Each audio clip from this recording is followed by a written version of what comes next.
Good morning, students. Today I am going to take Unit 2 Employment in India and Tamil Nadu. From this lessons, we want to see the few learning objectives to know the employment structure in India, and second one, understand the organized and unorganized sector, and third learning objectives, understand and distinction between public and private sector, and fourth one, understand the changing employment pattern. Fifth one, to appreciate the case study format. From these lessons, introductions, you know the basic needs of every human being are food, clothes, shelter. So these are all basic needs we need, very necessary. In the present world, one more essential need has to be added in this list. That is employment. So without employment, we can't get above the necessaries to survival in the world. We all need employment to earn money. Those who are engaged in the economic activities in whatever capacity, high or low, are called employees. People who employ these work and pay rewards for their work are called employers. So in this para we need to concentrate employees and employers. See the second para. The labor force of economy is the number of people in the country who work and also capable of working. We take the age group 15 to 60 years for the computation of the workforce. So based on this age group 15 to 60, the peoples are working.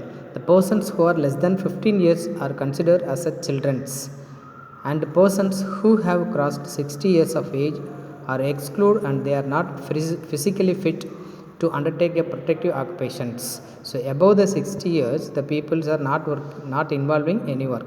If larger percentage of populations is accounted by children and old age persons, then the progress of country would be very slow, as the working force in very small. Besides that, a small working force will have to be maintained larger non-working force for feeding out of the small national product. See this employment structure in India. The nature of employment in India is a multi-dimensional. So multi-dimensional means it's a many-dimensional. Some get employment throughout the year, some other get employed for only a few months in a year.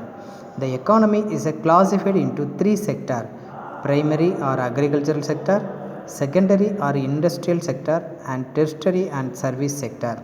See these pictures. Above the triangular, the topmost is a tertiary sector, and middle part is a secondary sector, and the bottom part is a primary sector. It's a basic production: agriculture, forestry, mining, and fishery. The structure of employment denote the number of workers engaged in a different structure of the economy, though the occupational pattern varies from one country to another. Can find in developing countries like India that a large workforce will be engaged in a primary sector. So which countries are developing countries, it have a working force is a high.